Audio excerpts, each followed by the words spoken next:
আসসালামু আলাইকুম ওয়া রাহমাতুল্লাহ।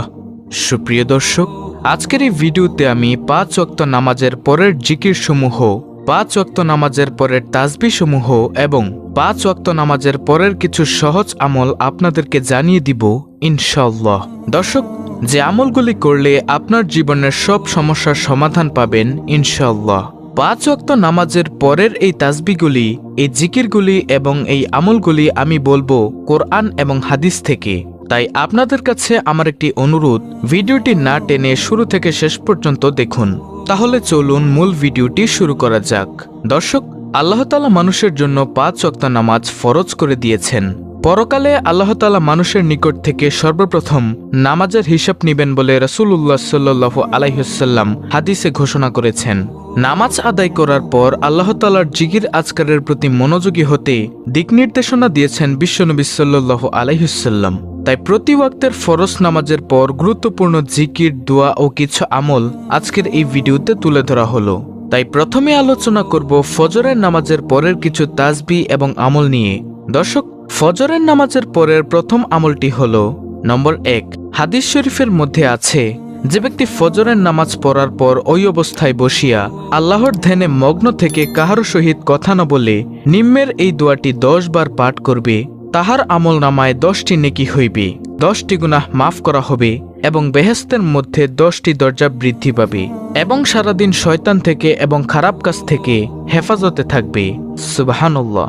দর্শক, সে দোয়াটি হল লা ইলাহা ইল্লাল্লাহু ওয়াহদাহু লা শারিকা লাহু লাহুল মুলকু ওয়া লাহুল হামদু ওয়া ইউমিতু ওয়া হুয়া আলা কুল্লি শাইইন কাদির।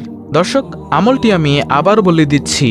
যে ব্যক্তি ফজরের নামাজ পড়ার পর ওই অবস্থায় বসিয়া আল্লাহর ধ্যানে মগ্ন থেকে কাহারো সহিত কোনো কথাবার্তা না বলে এই দোয়াটি 10 বার পাঠ করবে, তাহার আমল নামায় 10টি নেকি হইবে, 10টি গুনাহ মাফ করা হবে এবং বেহেশতের মধ্যে 10টি দরজা বৃদ্ধি পাবে এবং সারাদিন শয়তান থেকে এবং খারাপ কাজ থেকে হেফাজতে থাকবে।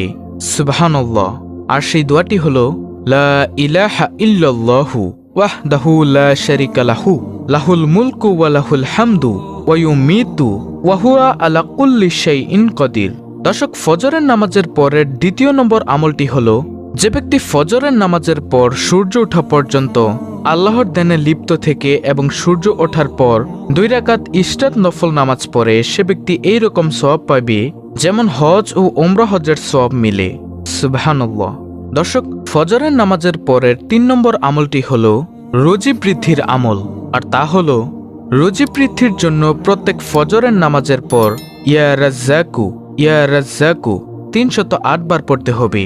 যে ব্যক্তি ফজরের নামাজের পর রিজিক বৃদ্ধির জন্য ইয়া রাজ্জাকু ইয়া রাজ্জাকু 308 বার পড়বে, তাহার রিজিক বৃদ্ধি পাবে।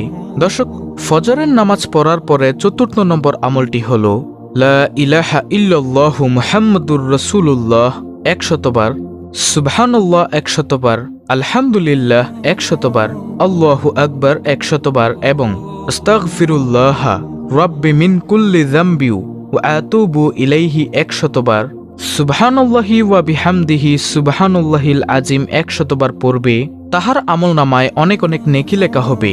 দর্শক, এই আমলটি খুবই গুরুত্বপূর্ণ একটি আমল, তাই সবাই করার চেষ্টা করবেন। দর্শক, এখন আমি আলোচনা করব জোহরের নামাজের পরের কিছু আমল নিয়ে। জোহরের নামাজের পরের প্রথম আমলটি হল নম্বর 1। জোহরের নামাজের পর আল্লাহুম্মা সাল্লি আলা মুহাম্মাদিন ওয়া আলা আলি মুহাম্মদ ওয়া বারিক ওয়া সাল্লাম। দর্শক, এই দুরূদটি 100 বার পড়িলে নম্বর 1, উক্ত ব্যক্তি দেনাদার হইবে না, যদিও হয় তবে অল্প দিনে পরিশোধ করিতে পারিবে। নম্বর 2, হালাল রুজি দ্বারা তার রিজিক বরকত হইবে। নম্বর 3, সাধারণ বিপদ মুসিবত হইতে আল্লাহ তাহাকে নিরাপদ রাখিবেন। নম্বর 4, রাত দিন তাহার দ্বারা কোনো গুনাহের কাজ হইবে না। দর্শক, জোহরের নামাজের পরের এই আমলটি আমি আবার বলে দিচ্ছি। জোহরের নামাজের পর আল্লাহুম্মা সাল্লি আলা মুহাম্মাদিন ওয়া আলা আলি মুহাম্মদ ওয়া বারিক ওয়া সাল্লাম, এই ছোট্ট দুরূদ শরীফটি জোহরের নামাজের পর 100 বার পড়িলে নম্বর 1, উক্ত ব্যক্তি দেনাদার হইবে না, যদিও হয় তবে অল্প দিনে পরিশোধ করিতে পারিবে। নম্বর 2, হালাল রুজি দ্বারা তার রিজিক বরকত হইবে। নম্বর 3, সাধারণ বিপদ মুসিবত হইতে আল্লাহ তাআলা তাহাকে নিরাপদ রাখিবেন। নম্বর 4, রাত দিন তাহার দ্বারা কোনো গুনাহের কাজ হইবে না। সুবহানাল্লাহ। দর্শক, এখন আমি আলোচনা করব মাগরিবের নামাজের আমল নিয়ে। মাগরিবের নামাজের পরের আমল হলো নম্বর 1, মাগরিবের নামাজের পর 100 বার লা ইলাহা ইল্লাল্লাহু মুহাম্মাদুর রাসূলুল্লাহ পড়িলে নম্বর 1, দুনিয়ার কোনো প্রয়োজনীয় কাজে অপারগ হইবে না। নম্বর 2, দৈনিক 5 বার আল্লাহ পাক রহমতের দৃষ্টি করিবেন। নম্বর 3, কিয়ামতের দিন বিপদকালে আল্লাহ তাআলা তাহার প্রতি রাজি থাকিবেন। নম্বর 4, কবরের আযাব হইতে নিরাপদে থাকিবেন। নম্বর 5, মুনকার নাকিরের সওয়ালের জবাব আসান হইবে। দর্শক, মাগরিবের নামাজের পরের এই আমলটি সম্পর্কে আবারও ভালো করে জানুন। যে ব্যক্তি মাগরিবের নামাজের পর 100 বার লা ইলাহা ইল্লাল্লাহু মুহাম্মাদুর রাসূলুল্লাহ পড়বে, সে ব্যক্তি 5 দিক থেকে লাভবান হইবে। সেগুলো হলো নম্বর 1, দুনিয়ার কোনো প্রয়োজনীয় কাজে অপারগ হইবে না। নম্বর 2, দৈনিক 5 বার আল্লাহ পাক রহমতের দৃষ্টি করিবেন। নম্বর 3, কিয়ামতের দিন বিপদকালে আল্লাহ তাআলা তাহার প্রতি রাজি থাকিবেন। নম্বর 4, কবরের আযাব হইতে নিরাপদে থাকিবেন। নম্বর 5, মুনকার নাকিরের সওয়ালের জবাব আসান হইবে। দর্শক, এখন আমি আলোচনা করব এশার নামাজের পরের আমল। যে ব্যক্তি এশার নামাজের পর 100 বার সুবহানাল্লাহ ওয়ালহামদুলিল্লাহি ওয়ালা ইলাহা ইল্লাল্লাহু আল্লাহু আকবার ওয়ালা হাওলা ওয়ালা কুওয়াতা ইল্লা বিল্লাহিল আলিয়্যিল আযীম এই দোয়াটি পড়বে, সে ব্যক্তিও 5 দিক থেকে লাভবান হবে। নম্বর 1, 70 জন নবীর সওয়াব তাহার আমলনামায় লেখা হইবে। নম্বর 2, বেহেশতে তাহাকে স্বর্ণের 70টি মহল দেওয়া হইবে। নম্বর 3, নবীজির উম্মতের মধ্যে 70,000 পাপীকে সুপারিশ করিবে। নম্বর 4, কিয়ামতে নবীজির সুপারিশ পাইবে। নম্বর 5, আল্লাহর দিদার লাভ হইবে। সুবহানাল্লাহ। দর্শক, এশার নামাজের পরের এই আমলটি সম্পর্কে আরও ভালো করে শুনুন। যে ব্যক্তি এশার নামাজের পর 100 বার সুবহানাল্লাহ ওয়ালহামদুলিল্লাহি ওয়ালা ইলাহা ইল্লাল্লাহু আল্লাহু আকবার ওয়ালা হাওলা ওয়ালা কুওয়াতা ইল্লা বিল্লাহিল আলিয়্যিল আযীম এই তাসবিহগুলি পাঠ করিবে, সে ব্যক্তি 5 দিক থেকে লাভবান হবে। নম্বর 1, 70 জন নবীর সওয়াব তাহার আমলনামায় লেখা হইবে। নম্বর 2, বেহেশতে তাহাকে স্বর্ণের 70টি মহল দেওয়া হইবে। নম্বর 3, নবীজির উম্মতের মধ্যে 70,000 পাপীকে সুপারিশ করিবে। নম্বর 4, কিয়ামতের দিন নবীজির সুপারিশ পাইবে।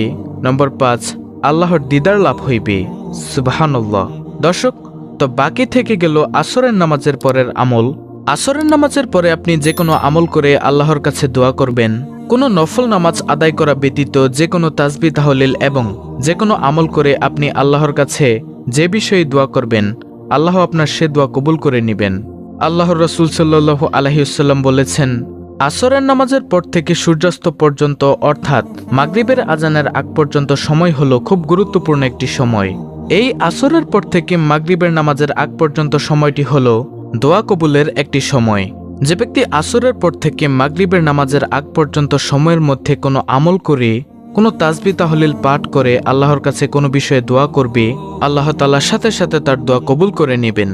দর্শক, খুব গুরুত্বপূর্ণ একটি আমল, তাই আপনারা এই আমলগুলো অবশ্যই করবেন। আল্লাহ রাব্বুল আলামিন আমাদের সকলকে এই আমলগুলো করার তৌফিক দান করুন।